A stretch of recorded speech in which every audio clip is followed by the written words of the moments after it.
Ya, jadi Bang Karni, kita memang melakukan survei terakhir kita melalui metode telepon ya. Survei telepon terakhir kita yang kita lakukan pada tanggal 21 hingga 25 Agustus. Jadi ini catatan pentingnya, ini belum mengcapture dinamika kepindahan Caimin ke koalisi Mas Anies gitu ya.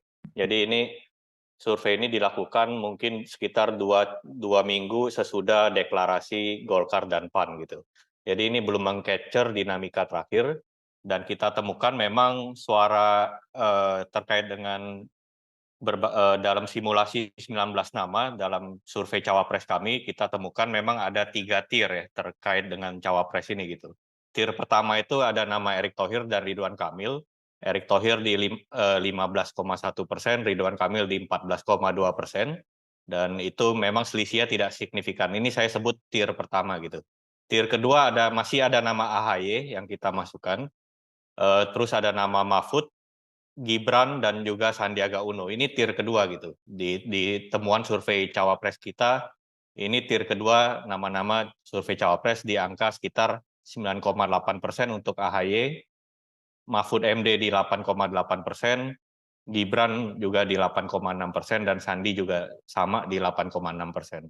Kemudian ada tier ketiga, itu nama-nama yang masih semua tier ketiga di bawah 5% gitu. Itu ada seperti nama Kofifa, nama Susi Pujiastuti, Puan Maharani, Andika Perkasa, Erlangga Hartarto, dan juga nama Caimin sendiri gitu, Muhaimin Iskandar gitu. Ini semua nama-nama yang masih berada di bawah 5% gitu.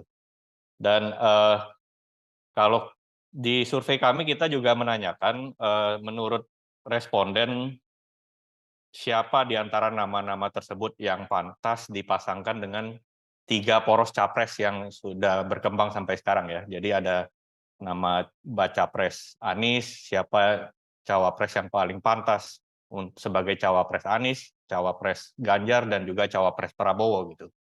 Dan kita temukan itu memang untuk cawapres Anies, ya, untuk cawapres Anies kita temukan waktu survei dilakukan itu memang masih nama AHY yang teratas gitu.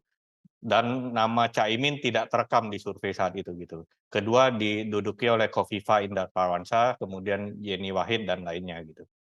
Dan untuk cawapresnya Ganjar Pranowo, kita temukan Ridwan Kamil menjadi yang teratas gitu, di atas Sandiaga Uno. Ridwan Kamil menempati 31,7% sebagai cawapres yang dianggap paling pantas sebagai cawapresnya Ganjar Pranowo.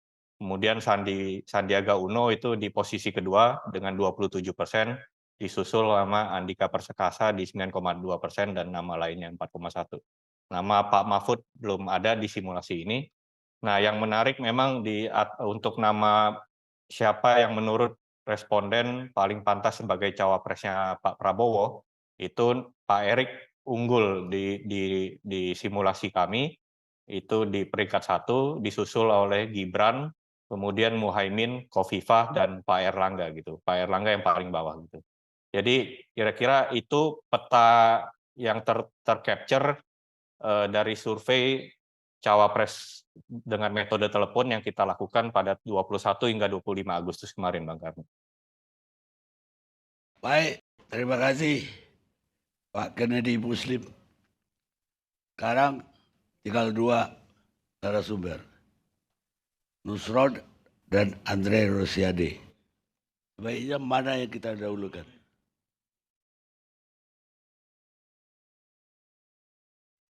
Oh begitu. Ya Andre lah.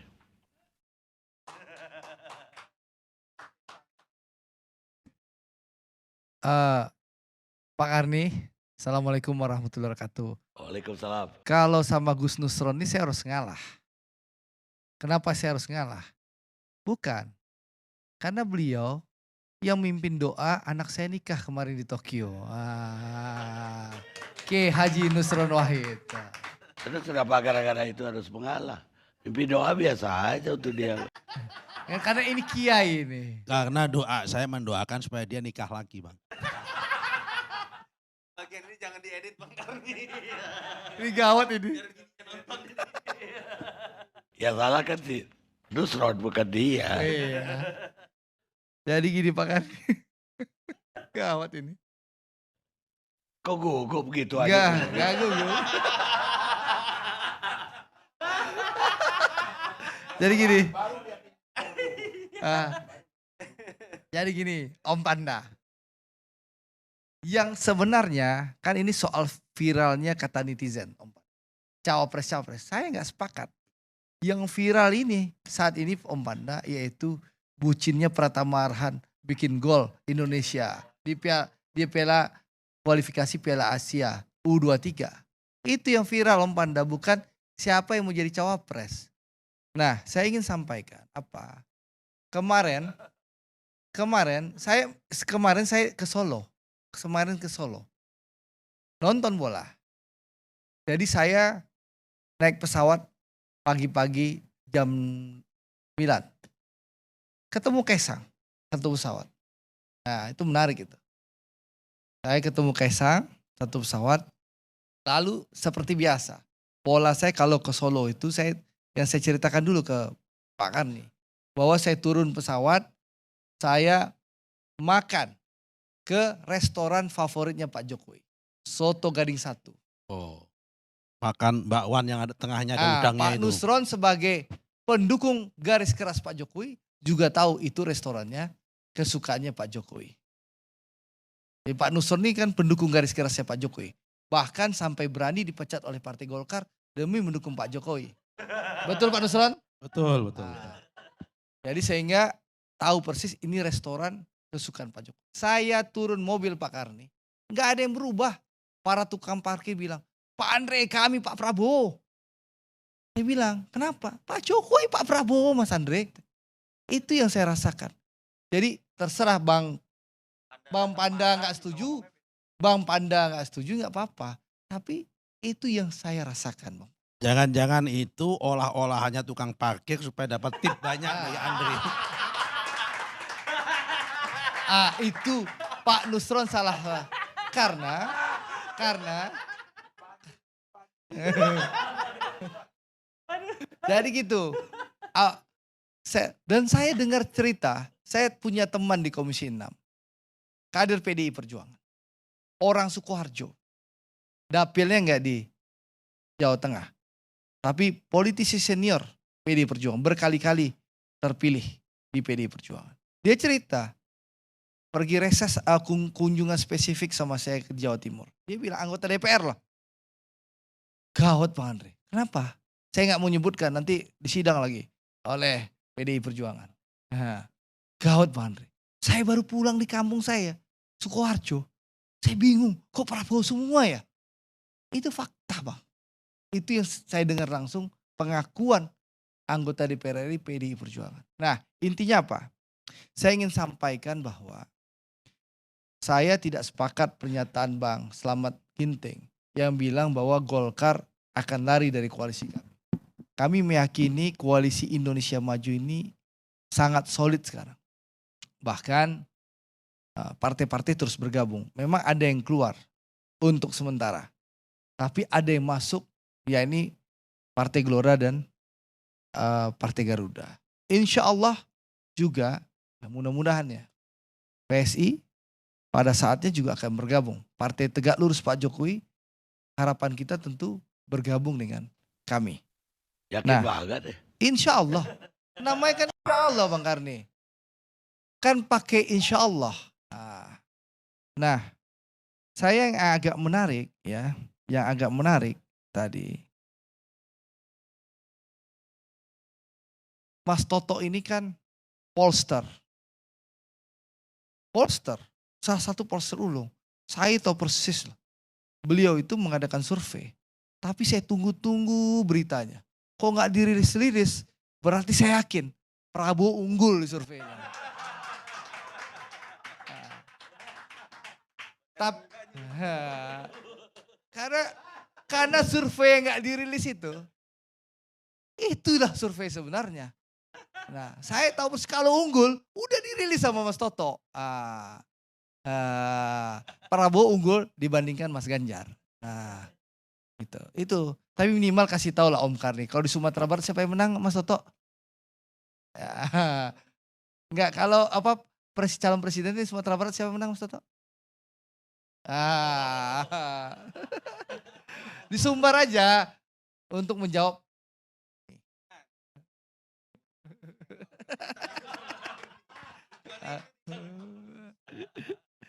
Lalu yang kedua, ya, saya meyakini Pak Karni bahwa koalisi kami solid. Nah, bagaimana cara pemilihan cawapresnya koalisi Indonesia Maju? Saya ingin menegaskan bahwa koalisi Indonesia Maju ini sudah sepakat bahwa pemilihan cawapres kami Om Panda akan dilakukan dengan cara musyawarah untuk mufakat sesuai dengan kearifan bangsa kita. Kami meyakini bahwa ketua umum partai pendukung dan pengusung Pak Prabowo ini semua merah putih. Bahwa akan dilaksanakan dan dilakukan dengan cara musyawarah untuk mufakat tanpa voting. Nah, siapa yang terpilih saya nggak tahu. Tapi kalau bicara anak emas Pak Jokowi, kemarin saya nonton bola di Solo. Pak Jokowi itu di atas saya. Pak Jokowi duduk, sebelah kanannya Ibu Iriana, sebelah kirinya Yan Etes. Sebelah kirinya Yan Etes itu ada Erick Thohir saya lihat.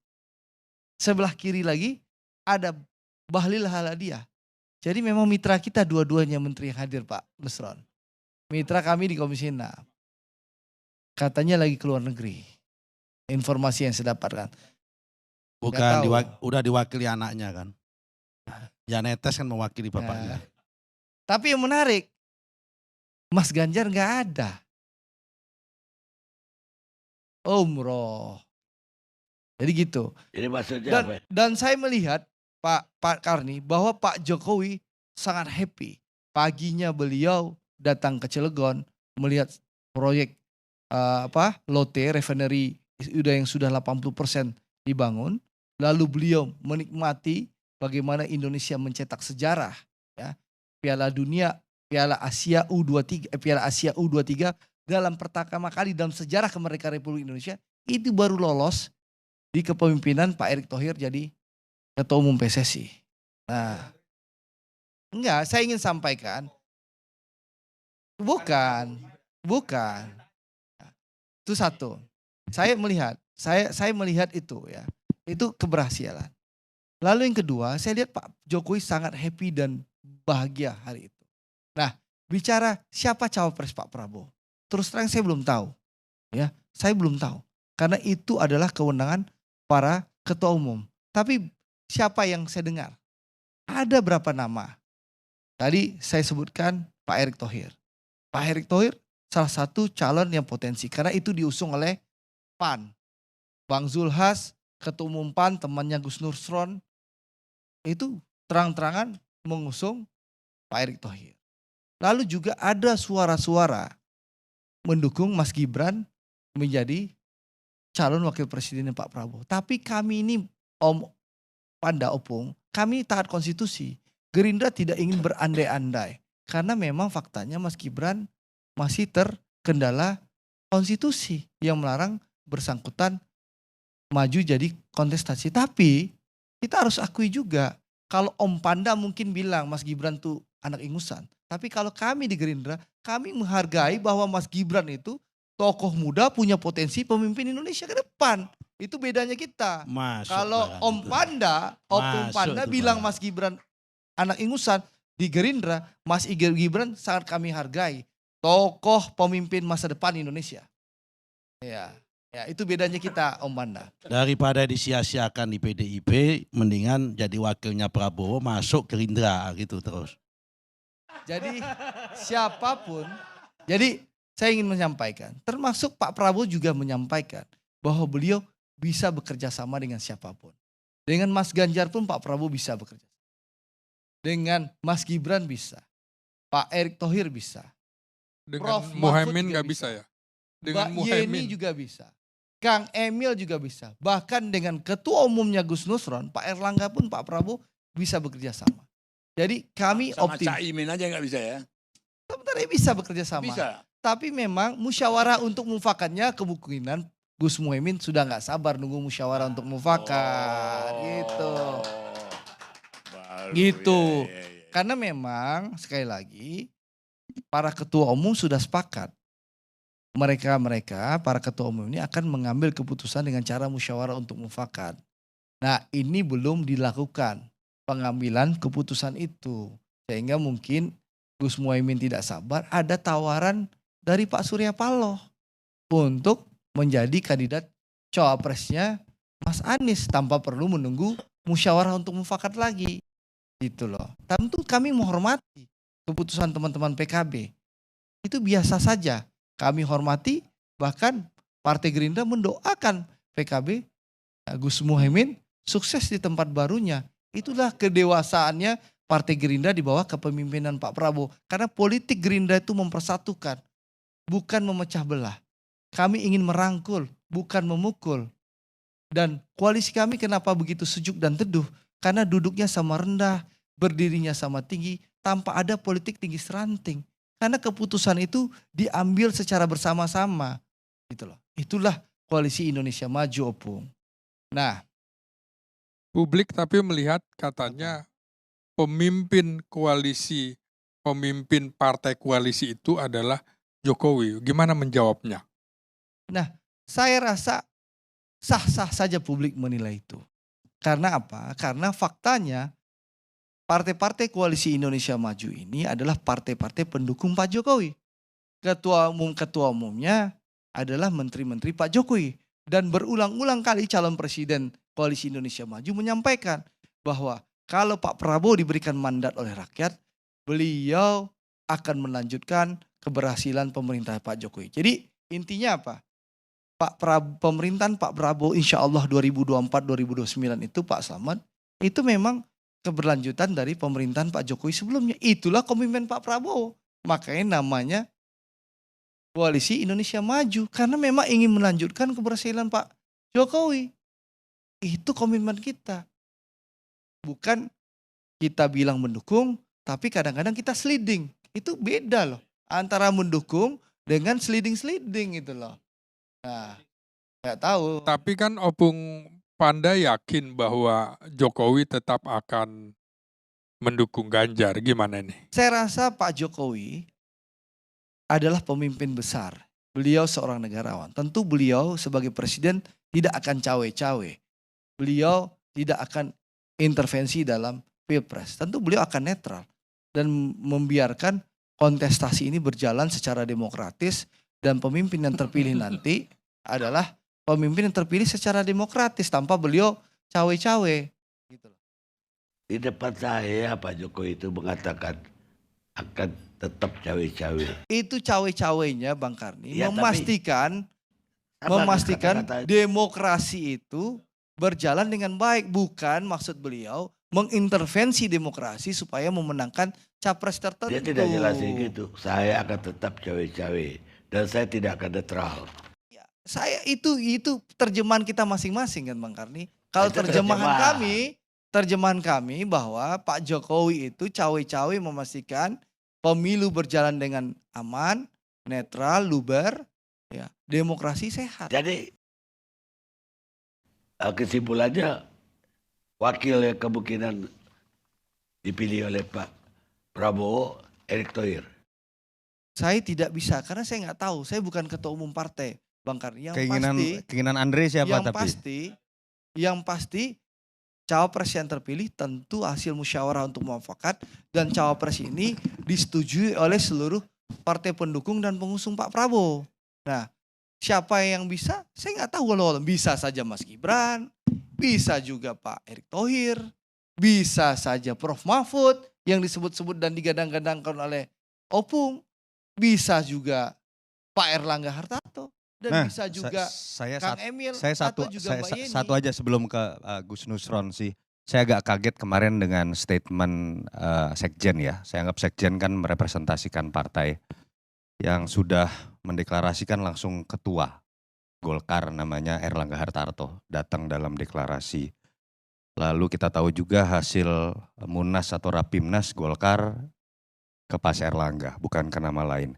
Tapi saya agak kaget Bang Karni, saya tidak tahu apakah sekedar merespon atau reaktif pasca muncul isu Ganjar akan dipasangkan dengan Ridwan Kamil, dari Sekjen Gerindra malah mengeluarkan statement di hadapan kadernya Jawa Barat, kita juga melirik Ridwan Kamil.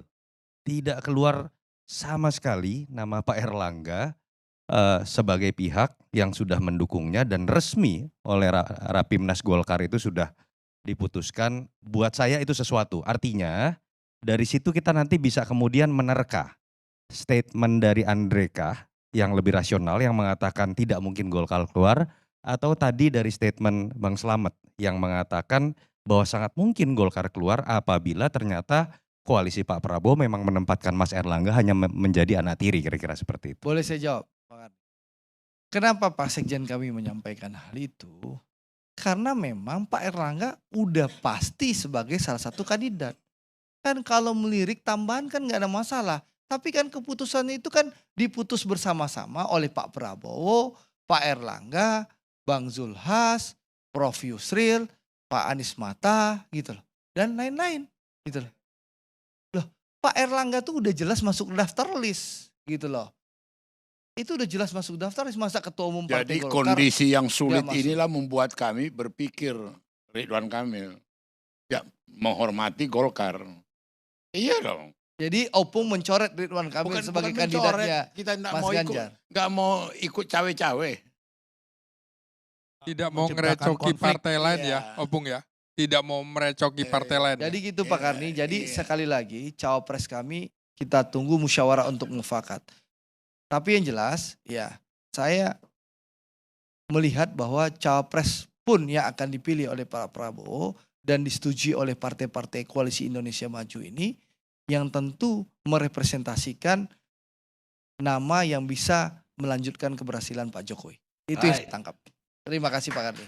Sekarang kata penutup dari Kiai Nusron Wahid.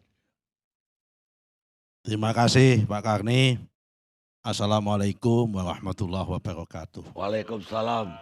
Senior kami Opung Pandana Baban, Mas Slamet Ginting, senior kami juga, Toto, partner kami, dan Andri Rosiade, koalisi kami. Pertama begini, perlu kita tegaskan. Kita ini, saya sama Andri ini belum sampai pada level pengambil keputusan. Kita ini pelaksana keputusan. Jadi hadir di sini adalah menyampaikan apa yang sudah menjadi keputusan kita laksanakan.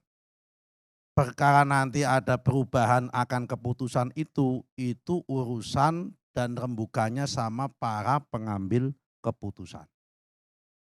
Menurut saya, pengambil keputusan untuk menentukan sang karut calon wakil presiden dari 10 itu diambil 2 atau bahkan tinggal 1 pun bisa, itu sangat tergantung dengan 3 orang di Indonesia ini. Yang pertama bernama Ibu Hajah Megawati Soekarno Putri, senior sekaligus ketua umumnya Pak Pandana Baban, yang sudah punya sejarah panjang dengan Pak Pandana Baban. Yang nomor 2 namanya Bapak Presiden Jokowi, karena kebetulan partai-partai yang ada dalam koalisi Indonesia Maju adalah ketua umumnya adalah anggota kabinet dia semua menteri. Yang nomor 3 Pak Prabowo itu sendiri. Jadi kita ILC membuat topik malam hari ini seandainya menghadirkan 3 orang itu selesai topik ini. Tapi karena yang dihadirkan ini ya pelaksana-pelaksana bahkan pengamat seperti Toto ini kan sesuatu yang hal-hal yang tidak memutuskan masalah, hanya menerka-menerka dan menakut-nakutin begitu aja membangun ini. Jadi menakut-nakuti. Nah gitu sebetulnya ini. Jadi seandainya besok pagi Pak Jokowi mengundang sarapan, Bu Mega sama Pak Prabowo sarapan bersama, sambil mengatakan, Bu Mega, pripun menawi kalau seandainya presidennya itu Pak Prabowo, wakilnya Mas Ganjar mawon, atau Ya kan 1 periode saja sekali ini. Kemudian Bu Mega mantuk-mantuk. Ngawur. Misal ini. Ngawur. Mantuk-mantuk begini. Selesai. Jadilah kemudian tinggal 1 orang. Presidennya adalah calonnya adalah Prabowo, wakilnya Pak Ganjar. Halas. Selesai, rampung dunia persoalan. Nah, ini seandainya. Tapi seandainya ya nggak bisa toh Mas Jokowi, Mas Presiden, PDIP kan pemenang pemilu, suaranya lebih banyak, masa hanya wakil, misal begitu. Maka ya sudah. Kalau begitu jalan masing-masing. Kalau gitu bagaimana wakil presidennya? Ya udah, aku yang menentukan wakilnya Mas Prabowo, kata Bu Mega. Kemudian Mas Prabowo yang menentukan wakilnya Mas Ganjar. Bagaimana gantian? Dibalik begitu. Bisa juga kejadian sebetulnya 3 orang ini hubungannya rukun, mesra, dan sangat ini. Ya kan? Kemudian tiba-tiba Bim salah Bim mengatakan, ya kan? Pak Bu Mega mengusulkan, Mas Jokowi, bagaimana kalau calon wakil presidennya Mas Ganjar itu Karni Ilyas saja, misal begitu. Jadi juga nggak ada bisa bantah. Pandana Baban meskipun tidak menyebut nama Karni Ilyas, kalau Bu Mega menyebut Karni Ilyas, langsung Samina Watokna nggak bakal bisa membantah Pandana Baban. Oh kalau Totok langsung sibuk membuat simulasi kan misalnya itu. Simulasi pembenaran. Simulasi pembenaran begitu. Jadi ini masalah ini nggak usah ini nanti pada saatnya akan sampai kepada keputusannya sendiri. Dan saya yakin, ya kan seyakin-yakinnya pasti Prabowo sudah punya preferensi, Bu Mega sudah punya preferensi untuk Mas Ganjar. Saya yakin sudah punya semua ini. Pak Jokowi saya yakin sudah punya preferensi juga. Cuma apakah preferensinya itu ketika disampaikan kepada Bu Mega didengarkan dan dilaksanakan Bu Mega apa tidak? Ya kan kalau preferensinya disampaikan kepada Pak Prabowo kan sangat diperhatikan masalahnya. Ini bedanya di situ. Nah, karena itu ya saya yakin bahwa calon wakil presiden yang akan diambil oleh Prabowo itu selain musyawarah dan mufakat pasti juga di-endorse dan disetujui oleh Pak Jokowi. Karena apa? Karena jargonnya koalisi Indonesia Maju ini adalah ingin melanjutkan daripada pemerintahan Pak Jokowi. Karena orangnya pun pasti adalah yang diyakini oleh Pak Jokowi bisa melanjutkan program-program kebaikan yang sudah dilakukan Pak Jokowi ke depan. Nah, kalau calonnya Pak Panda ini tidak bisa kemudian diklaim sebagai melanjutkan pemerintahannya Pak Jokowi mendatang. Karena saya yakin untuk menentukan calon wakil presidennya Pak Jokowi nggak dilibatkan masalahnya di situ. Nah kalau Pak Jokowi nggak dilibatkan bagaimana bisa mengklaim bahwa ini adalah kelanjutan dari presidennya Pak Jokowi, pemerintahan Pak Jokowi ini. Kira-kira begitu Pak Panda. Jadi tadi dikatakan di ketua-ketua partai kita musyawarah mufakat, dibicarakan itu tadi kan udah dijelaskan press conference bagaimana pemilihan daripada wapres ini. Masih ada kesempatan lagi berapa kali pertemuan. Dan kemudian boleh aja seperti kita-kita ini mempunyai pendapat macam-macam, tetapi keputusan terakhir itu nanti mekanismenya pasti terlibat Pak Jokowi, pasti. Dan kemudian user, pengguna, Ganjar, pasti. Jadi tidak ujuk-ujuk begitu-begitu aja. Nah kemudian pimpinan-pimpinan partai, ketua seperti rapat tadi, Ibu Mega yang memimpin rapat itu dengan ketua-ketua umum partai tadi, ya kan? Jadi maksud yang mau saya gambarkan, boleh aja aku berpendapat, wapres apa, wapres ini. Mekanisme itulah nanti yang menentukan di mana Jokowi pasti dilibatkan. Mohon maaf Bung, jadi Opung sudah mendahului Bu Mega dengan bilang Apanya? wakil Mas Ganjar Prof Mahfud. Kalau itu pengertianmu, itu gaya di Gerindra. Tapi ini Opung, kembali dengan statementnya Pak Karni Ilyas sebelum rehat tadi, politik itu biasanya yang terjadi sesuatu yang tidak dikatakan. Nah, sama halnya prosedurnya seperti itu, tapi biasanya yang jadi malah yang tidak melalui prosedur. Biasanya begitu. Dulu kita menggodok tahun 2019, menjaring ini, menjaring, tiba-tiba yang tanpa prosedur malah Pak Kiai Ma'ruf Amin yang jadi. Tanpa prosedur itu waktu itu. Nah, karena itu Opung, ya kan, ini pada endingnya memang saya percaya pengambil keputusannya soal wakil presiden siapa yang memilih dari 10 tadi itu 3 orang. Endingnya ini, pertama adalah Ibu Megawati, kedua adalah Pak Jokowi, ketiga Pak Prabowo itu sendiri yang akan ininya. Bagaimana Pak Ganjar sebagai calon presiden? Lah kan Pak Ganjar gimana bisa nggak bisa menentukan, beliau nggak bisa tanda tangan ke KPU. Kalau Pak Prabowo kan bisa tanda tangan ke KPU masalah. Bedanya ya Pak? Bedanya di situ Antara Pak masalah. Prabowo dan Mas Ganjar itu bedanya gitu. Bedanya di situ masalahnya, karena itu ini akan menentukan dan saya yakin. Kalau bedanya itu banyak. Oh, salah satu. Ya Ganjar belum pernah lari ditinggalkan satu partai, belum. Oh, ya. Belum.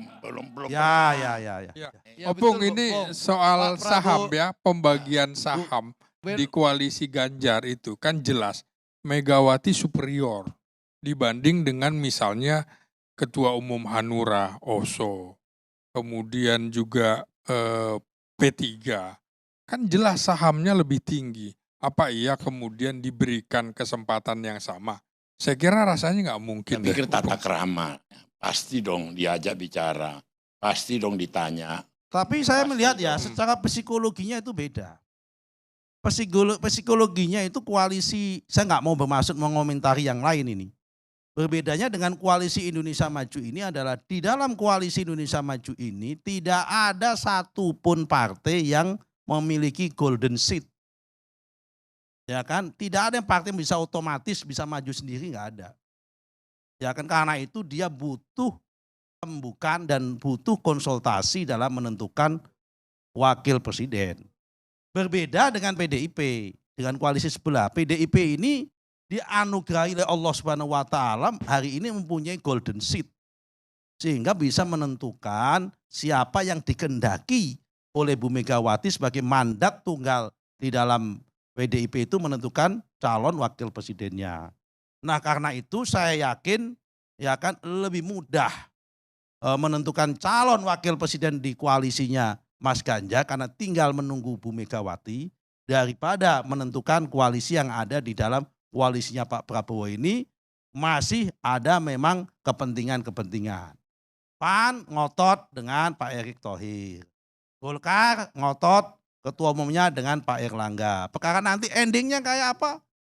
Ya saya akhirnya endingnya yang memutuskan adalah tetap Pak Prabowo sama Pak Jokowi sama Bu Megawati nanti. Baik. Saya kira itu Pak Karni Ilyas. Dapat. Pas.